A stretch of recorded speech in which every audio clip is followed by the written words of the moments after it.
Welcome back, everyone. Today, we're diving deep into the story of Captain James Hook, the infamous pirate who became Peter Pan's greatest enemy.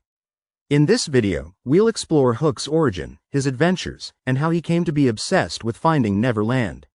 This tale takes us through his transformation from a young boy seeking adventure to a pirate captain bent on revenge. Spoiler alert! If you haven't read Never Never by Serena Valentino, this video contains major plot points. So, grab your compass, hoist the sails, and let's begin.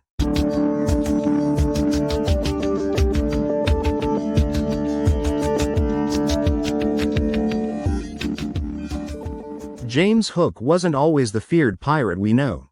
He was born into a wealthy, aristocratic family in London. His parents were social elites, living in a grand estate where appearances and reputation meant everything. From a young age, James was expected to uphold the family name and one day take his place in high society. But even as a child, James was restless and curious, always longing for something more than the stiff world of London society.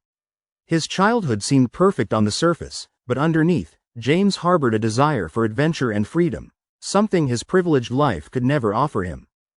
One fateful day, while his nursemaid took him for a walk in the park, James disappeared from his pram. He had been whisked away to the magical world of Neverland. There, he spent 6 incredible days in the company of Peter Pan and the Lost Boys, living the carefree, adventurous life he had always dreamed of. He donned animal skins, roamed the jungles, and experienced true freedom for the first time in his young life. But on the 6th day, just when James thought he would stay in Neverland forever, his parents found him and took him back to London. That experience would change James forever, planting the seed of an obsession that would shape the rest of his life. After returning to London, James couldn't shake the memories of Neverland. His life of luxury and privilege now felt suffocating. He was no longer content with the routines of high society or the expectations of his parents. The freedom, the adventure, and the thrill of Neverland haunted him. He began devouring books about pirates, magic, and far-off lands, hoping to find a way back to the place he had briefly called home. He imagined himself not just as one of the Lost Boys, but as a pirate captain, charting his own course and defying the rules of the adult world. This obsession would grow stronger with each passing year.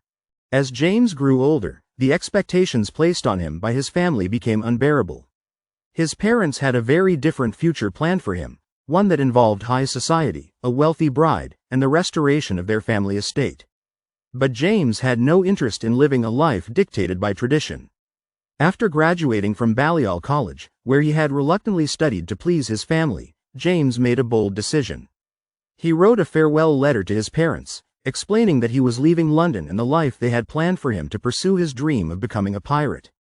His departure shocked his family, especially his mother, who was devastated by the loss of her son and the failure of her hopes for him. James's first step into the pirate life began at a notorious pirate tavern in London known as the Crusty Toad. The tavern was a rough place, filled with cutthroats, thieves, and sailors, but James felt strangely at home. His knowledge of pirate history and lore impressed none other than the infamous Captain Blackbeard himself. Blackbeard, intrigued by the young aristocrat who had turned his back on high society, offered James a position on his crew aboard the Silent Wraith. James accepted immediately, eager to begin his life as a pirate.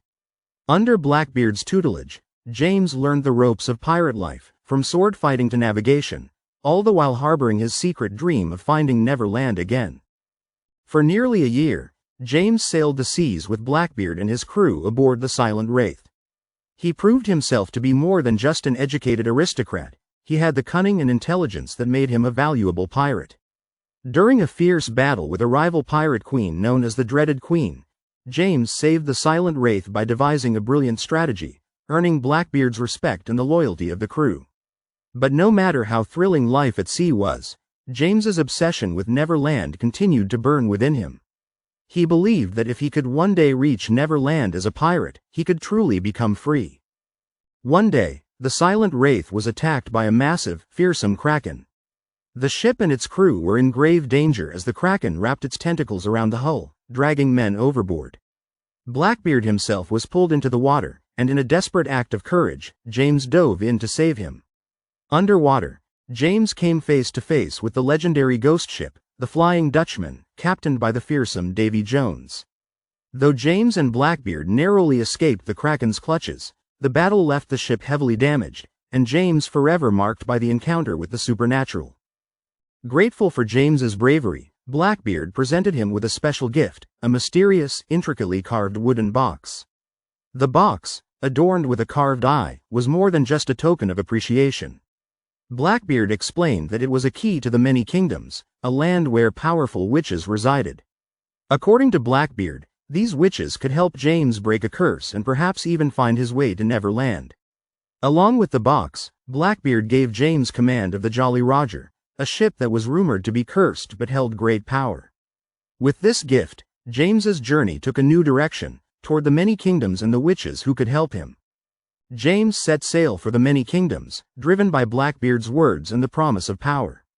It was here that he first encountered the Odd Sisters, a trio of powerful and unpredictable witches who had been manipulating his fate from the beginning. The Odd Sisters welcomed James into their home and offered him a deal. If he brought Tinker Bell to them, they would grant him the means to return to Neverland and take his revenge on Peter Pan. But like all deals with witches, there was a hidden cost. Though the Odd Sisters offered James what he wanted, they were also using him for their own mysterious purposes.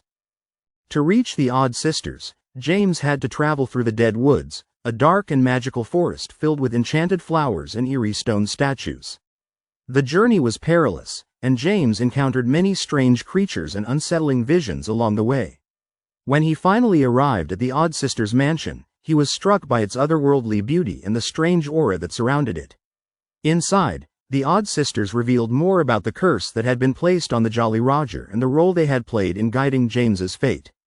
They offered him powerful magic, but Circe, one of the witches, warned him to be careful of the path he was taking.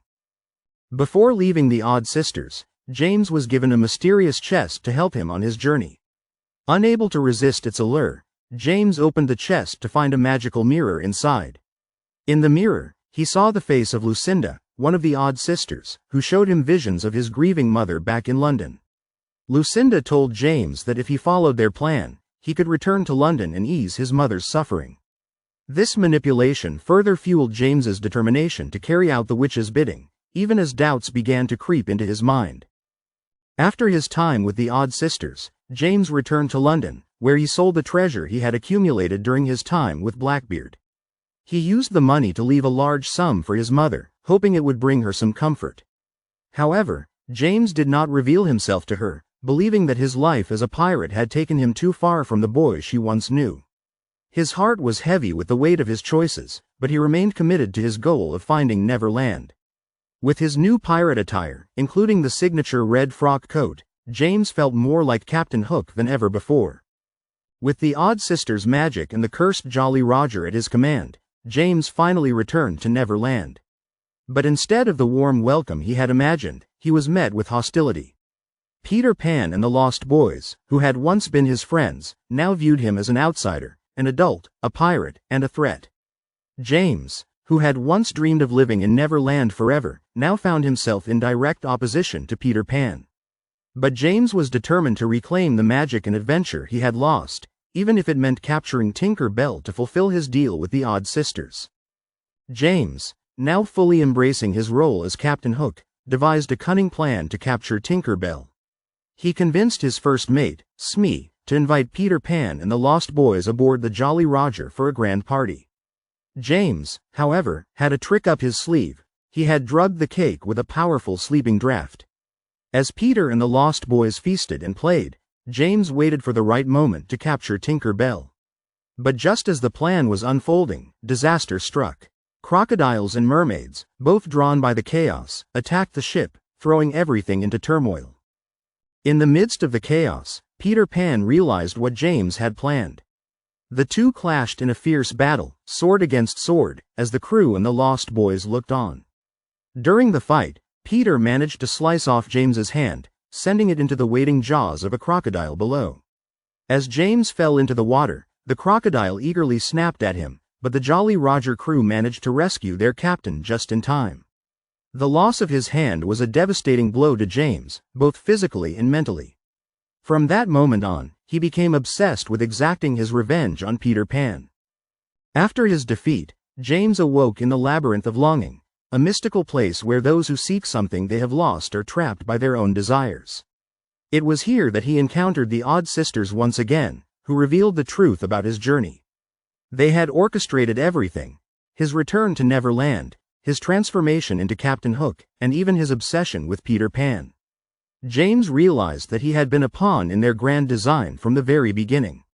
The labyrinth forced him to confront his deepest fears and desires, but the path ahead was clear. He would never be free until Peter Pan was defeated. Circe, the one witch who had tried to warn James about the dangers of the Odd Sisters' magic, apologized for not being able to save him from his fate. She explained that the only way James could have truly become one of the Lost Boys again was if Peter Pan had allowed it. But Peter had never intended to make James a lost boy again. Instead, Peter needed an enemy, someone to fight against and keep the thrill of adventure alive. In that moment, James understood that he had been cast as the villain in Peter's story all along. Fully embracing his new identity, James became Captain Hook, the pirate captain of the Jolly Roger and Peter Pan's eternal foe. He vowed to hunt down Peter Pan and make him pay for all the years of manipulation and deception. But deep down, James knew that his life in Neverland would never end. He was trapped in a cycle of hatred, destined to fight Peter Pan for eternity. The young boy who had once longed for adventure and freedom was now consumed by a relentless desire for revenge, forever locked in battle with the boy who never grew up. Captain James Hook's story is one of tragedy, obsession, and manipulation.